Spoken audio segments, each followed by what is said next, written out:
उत्तर प्रदेश के प्रयागराज जिले में करछना थाना क्षेत्र के इसौटा ग्राम सभा में एक घटना घटित हो जाती है। भीमराव अंबेडकर की जयंती से महज एक दिन पहले एक दलित परिवार के इकलौते बेटे को जिंदा जला दिया गया, घर से महज 400 मीटर की दूरी पर। ये परिवार के लोग हैं, ये छोटा सा बच्चा है, महज हमारे हिसाब से 6 से 7 साल उम्र होगी, बेटी है 8 से 10 साल की, और ये रिलेटिव है। सबसे पहले हम बेटी से बात करने का प्रयास करते हैं। अच्छा बहन, क्या नाम है आपका? काजल, ये बताइए आपको कैसे मालूम चला कि पिताजी की मौत हो गई? सुबह सब लब फेंकी रही हाथ सब जात रहे तो पापा ही रहे। ये पापा ही थे? हाँ। बॉडी पूरी तरह से जली थी? पूरी तरह से जली। इसके पहले भी कुछ अच्छा ये बताइए घटना से पहले कब पिताजी गए, कौन बुलाया, कुछ जानकारी है? शाम को 9 से 9:30 बजे तक फोन आता रहा, छोटा फोन धाई कर गोश्त हो एक बार यार पापा मर गए, तब से नहीं। अच्छा, क्या लगता है इस घटना को एक लोग अंजाम नहीं दे पाएंगे, यानी कि इस घटना में मारने के पीछे एक लोग नहीं होंगे जिनका आप नाम ले रहे हैं, और भी लोगों पे आप लोगों का शक? 3 जने के नाम जाने था, छोटल बाबा और ललित पांडे, और 5-6 जने रहे और जने के नाम नहीं जाने। एक दो जने तो पापा के मेरे कुछ न कह पाई, 5-6 जने रहे। माता जी भी नहीं है आपकी? नहीं, माता जी। पिताजी अकेले थे ना? हाँ, पापा अकेले थे। भाई 2 भाई हैं? हाँ, 2 भाई। अब सवाल यह खड़ा हो रहा है मित्रों, इस परिवार का आप समझ सकते हैं, एक कहते नहीं, किसी से जब बात किया जाता है, बहन का दुख कहीं ना कहीं मेरा दुख, इस परिवार का दुख पूरा गांव झेल रहा है। सोचिए, मैं क्या ही शब्दों में बहन से बात करूं। अब मैं ये चाहता हूं कि इस परिवार को न्याय मिले। एक बहन ने शब्द प्रयोग किया कि जो छोटल के साथ साथ 5 लोग हैं, हालांकि कितने लोगों की गिरफ्तारी हो चुकी है। सबसे पहले आपका परिचय क्या है? मेरा नाम सर लोकेश कुमार है। लोकेश कुमार जी, इस परिवार से आपका क्या रिलेटिव है? ये सर जो अभी खत्म हुए हैं वो मेरे मौसी के लड़के थे। मौसी के लड़के थे? अच्छा लोकेश जी, ये बताइए, अभी हाल ही में यानी कि कुछ क्षण पहले यहाँ पर क्षेत्रीय विधायक और साथ ही साथ एसडीएम भी मौजूद थे। डीएम तो नहीं थे, क्या कुछ आश्वासन दिया गया आपको? उन्होंने कहा है सर कि आवास मिलेगा, और राहत की बात की गई है कि उन्हें तात्कालिक कुछ व्यवस्थाएं प्रदान की जाएंगी, उनके बच्चों को पढ़ने के लिए कुछ पैसे मिलेंगे। ये सर ये बातें उन्होंने कही हैं, और ये मिलेंगी कि नहीं मिलेंगी ये तो भगवान जाने और वो जाने। अब ये बात उन्होंने कही है कि हाँ ये सारी चीजें मिलेंगी, हमें प्रदान की जाएगी। अच्छा, उनकी बॉडी पूरी तरह से जलकर राख हो गई थी? नहीं, पूरी तरीके से नहीं जली, उनकी बॉडी पूरी तरीके से जली थी? हाँ, जली थी, मतलब जिस तरीके से जैसे पूरा भून दिया जाता है शरीर को, उस तरीके से पूरी मतलब शरीर की स्किन जो थी वो जल, चेहरा वगैरह पहचान में नहीं आ रहा था, बिल्कुल। अच्छा, इस घटना को अंजाम देने में कितने लोगों का हाथ हो सकता है, और क्या नाम होगा उनका? नाम तो मैं नहीं बता सकता हूँ, क्योंकि मुझे उतना क्लियर नहीं है यहाँ के लोगों के बारे में कि कौन कौन हो सकते हैं। रही बात घटना की, तो घटना जो है वो 1-2 लोग उनका कुछ नहीं बिगाड़ सकते थे। शरीर से लगभग 6-6.5 फुट की हाइट थी, शरीर से भी थे। बात यह है कि देखिए, किसी इंसान को अगर आप जिंदा जलाएंगे तो छटपटाएगा, भागेगा, बिल्कुल। तो ये किसी 1-2 व्यक्ति की बात नहीं है कि वो पकड़ के उन्हें जला दें। ये एक सोची समझी चाल थी लोगों की, और उन्हें बुला करके उन्हें पहले कुछ खिलाया पिलाया गया, जिस तरीके से घर वाले बता रहे हैं, उन्हें खिलाया पिलाया गया। जब वो थोड़ी सी अपने हालत में नहीं रहे तो उन्हें उनका शायद बता रहे थे कि गले पे कुछ निशान भी था, गले रिपोर्ट में आएगा कि नहीं आएगा, गले पर निशान भी था। पहले गला घोटा गया होगा, उसके बाद उन्हें जला दिया गया होगा। अगर अच्छा, देवी शंकर किस समुदाय से आते हैं? ये सर चमार है सर, दलित समुदाय से आते हैं सर, चमार। और इस घटना को जिन्होंने अंजाम दिया है वो किस समाज से आते हैं? वो सर सवर्ण है सर, सभी सवर्ण, कुछ ठाकुर हैं, कुछ पंडित हैं, इसी तरीके से कुछ पाल है, इस तरीके से। अच्छा, मैंने भी सुना जब यहाँ पर विधायक जी आए थे तो उन्होंने एक शब्द यूज किया कि मैं भी दलित समाज से हूँ। आपको क्या लगता है, उस परिवार को वो न्याय दिला पाएंगे इस परिवार को? सर देखिए, रही बात दलित की, तो मैं ये नहीं कहता हूँ हूँ कि दलित होने की वजह से, चूंकि वो हमारे ग्राम सभा के हमारे क्षेत्र की विधायक हैं, तो मैं उनसे यही मांग करूंगा कि वो जल्द से जल्द कड़ी से कड़ी कार्रवाई करें एक्यूज्ड के खिलाफ और हमारी मांगे पूरी करें, जो हमारी सिचुएशन परिवार की देखते हुए हमारे बच्चों के लिए पढ़ाई लिखाई की व्यवस्था और आगे जीवन यापन की व्यवस्था की जाए। हमारी उनसे यही मांगे हैं और उन्होंने इस मांग को पूरा करने की बात भी कही है। अब ये मांगे पूरा होती हैं कि नहीं होती है तो भविष्य जाने।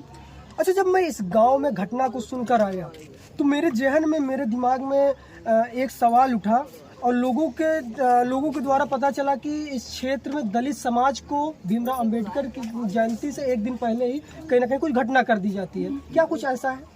देखिए, इसके पहले भी एक बार किसी बगल के ही व्यक्ति को करियो करके राजकुमार नाम था उनका, उन्हें मार करके कुएं में लटका दिया गया था।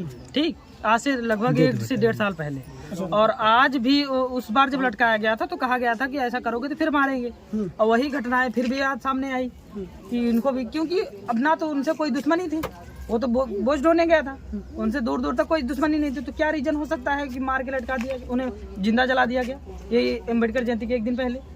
अब इसका आप क्या तर्क निकालेंगे? यही ना कि वो लोग सोचते हैं कि हाँ ये लोग अम्बेडकर जयंती ना मनाएं, उनकी मानसिकता इस तरीके की है। क्या डॉक्टर भीमराव अंबेडकर यानी कि कानून के जो रचयिता है उनसे लोग जलते हैं क्या?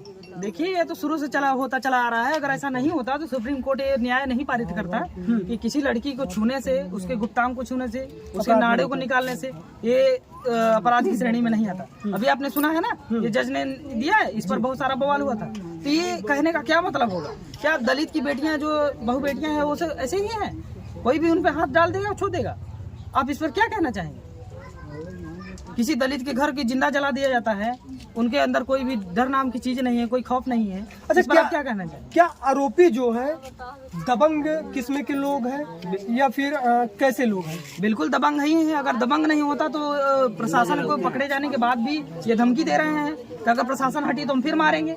इस पर आप क्या कहेंगे? दबंग ही है। घटना होने के बाद धमकी आप लोगों को मिल रही है? बिल्कुल, SHO सर थे, CO सर थे, SO सर थे, दरोगा सर थे, पूरा वहाँ पर घटना स्थल के बावजूद भी, पकड़े जाने के बावजूद वहाँ पर ये बात कही गई कि अगर ये प्रशासन हटा तो हम फिर मारेंगे। ये खुलेआम धमकी दे रहा है। ये तो मैंने सबसे कहा, विधायक जी से भी कहा, SHO जी से भी कहा, अभी हमारी DM सर से बात हुई, मैंने उनको भी ये पूरी बात बताई कि हम लोगों के साथ ऐसी ऐसी घटनाएं हो रही हैं, हम लोगों को न्याय चाहिए। सवाल यह है कि जिस इंसान ने अभी इस परिवार को अभी भी धमकी दे रहा है, उसकी गिरफ्तारी अभी तक क्यों नहीं हुई? यह बहुत बड़ा सवाल है। यह यूपी सरकार की कानून व्यवस्था को लेकर, उत्तर प्रदेश सरकार को लेकर एक चेतावनी है। एक दबंग परिवार जो कि घटना करने के बाद ऐसा माना जा रहा है कि अभी भी इस परिवार को खत्म करने की, इस समाज को खत्म करने की धमकी दे रहा है। अभी भी फिलहाल धमकियां मिल रही है आप लोगों की? धमकियां तो सर देखिए ये आम बात है, क्योंकि हम लोग दलित समुदाय से हैं, हमें धमकियां तो मिलती ही रहती है कि मारेंगे पीटेंगे। सब दिन से हम लोग उनका काम करते हैं, क्योंकि हमारे पास ना तो जमीन है, ना तो जगह और ना रोजगार। अभी इस बात को अगर मैं उठाऊं तो कहेंगे कि राजनीति कर रहा है, इसको पहले इसको कहेंगे कि राजनीति कर रहा है। अब मैं अगर मैं अपनी बात बताऊं, बताइए इनके घर में कौन सी नौकरी है, क्या करेंगे बताइए? बिल्कुल कुछ करने लायक है? छत नहीं है भैया, मैं देख रहा हूं। अब हमारे पास जब कोई चारा नहीं है तो हम अपने ऐसे ही तो मरेंगे नहीं भूखे, हम कुछ तो करेंगे ना। अब वो बता रहा है कि आइए मेरे यहाँ काम कीजिए, मैं आपको दूंगा, तो चले गए। अब जाने के बाद उन्हें जिंदा जला दिया गया। अब इस पर आप क्या कहेंगे बताइए? मैं क्या कहूँ इस पर? किससे गुहार लगाऊं कि क्या हो? इस पर मैं क्या कहूँ?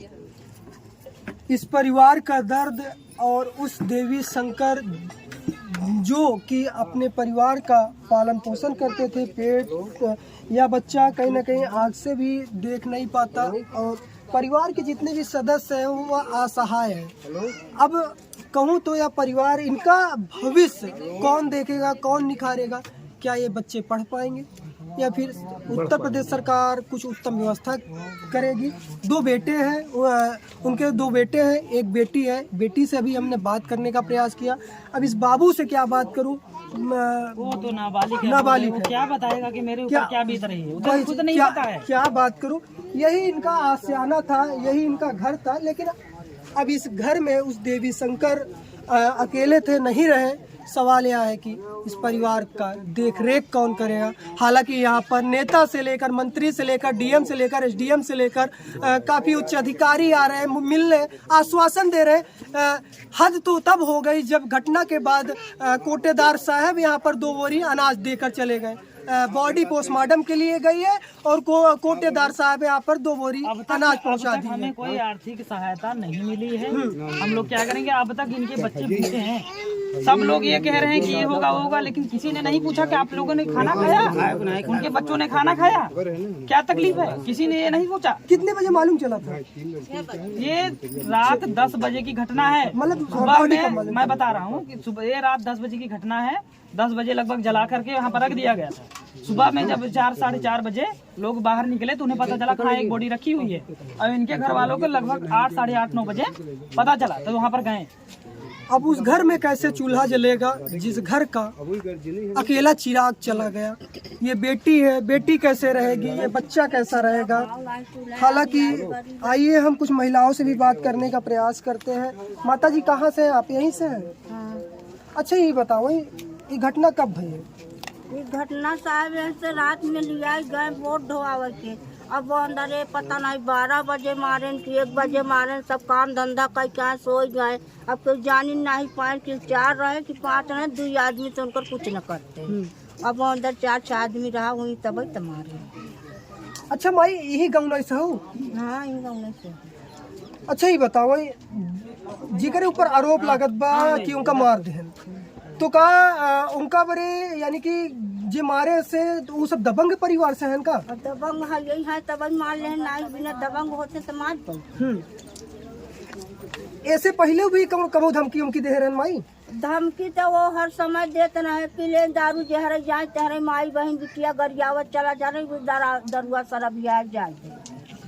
अच्छा हाँ। यानी कि जे जेकर ऊपर आरोप लगत बाटे जे मारे बाटे। हाँ वो वैसे कहा था, गाड़ी गुजुआ देख चला था। अच्छा अच्छा इससे पहले भी एक घटना हुई थी आपके गांव में? हाँ भाई रही घटना वो करी जाए के कुछ कहा बहन भाई साहब ओकर एटे बड़ा बेटवा बा, एटे बड़ा के बा और माई बाबू उनका सब मर गवा है, केव नहीं रह केवल बेटवा बस? हाँ 1 2 बेटवा है उन्होंने बेचारे गवा। अच्छा माई उनका कुआं में मार के फेंक के लटका दिया। हाँ कुआं मार। वो परिवार के अब तक न्याय मिल पाए? कुछ नहीं बा ओकर न्याय कुछ नहीं बा। 3 रोज बाद उनकर मट्टी मिले उन्हीं ठकुरा के दारा मरी रही। अच्छा हाँ उन्हें ठकुराई को नहीं दुआरे मिली है मट्टी 3 रोज बाद। उन परिवार के न्याय नहीं मिला? कुछ नहीं। तो माई अच्छा ही बताओ का लागत है परिवार के सरकार पे भरोसा बा न्याय मिल जाए? हम न्याय जब है जब कल जाए कुछ मिल जाए तब बिना खाए मरा था। इतना अधिकारी आते हैं कि कुछ बहुआ है कि खाए है कि नहीं खाए है का बीतत या का नहीं तो पूछत है न्याय कई समझाए चला जाए। हमारे से आज आगे बढ़त हमारे चिराग बुती गए एक कैसे आँखी दी जा रहा। माई का वो योगी जी से जौन की कहा थी कि गुंडा माफिया अब प्रदेश छोड़ चुका है, या फिर वो कहा थी कि कौनो भी समाज से मतलब नहीं बाटे, यानी कि चाहे वो दलित हो चाहे ठाकुर हो अपराधी हो तो उनके घरे बुलडोजर चले या फिर उनका इनकाउंटर हो। ये का लागत है कि ठाकुर समाज से इनके ऊपर कार्रवाई हुए? कार्रवाई उनका किया जाए तब पूरा बस्ती सुखी रहे। अब ऐसे पारी पारा मारत जाई मत कर जाई तो ऐसे सब ऐसे मरान जाए पारी पारा। अच्छा माई बताओ जेकरे ऊपर कहा जात बाटे कि ये घटना का अंजाम देने का उनकर का काम धाम बा का करत थी? काम कैसे गाँव जही शहर नगर कमाई के यही खेत बाड़ी बेच खही उन्होंने और का करी। तो सोचिए इस परिवार में सिर्फ और सिर्फ इकलौता वही थे, और हमने गांव की महिलाओं से भी बात करने का प्रयास किया और बच्चों से भी बात करने का प्रयास किया आखिर क्या कुछ मामला है, क्या कुछ घटना थी। हालांकि यह घटना बहुत ही दुखदायी है और इस परिवार को न्याय मिलना चाहिए। और हालांकि सारे प्रशासन आए, मंत्री जी आए यानी कि क्षेत्रीय विधायक आए और एसडीएम जी आए, काफ़ी लोग आए। अब यह सवाल है कि इस परिवार को न्याय मिल पाता है कि नहीं मिल पाता। हालांकि हमारी नज़र इस परिवार पर, इस गांव पर, इस खबर पर बराबर बनी है। फिलहाल आप देख रहे थे बुलंद आवाज भारत।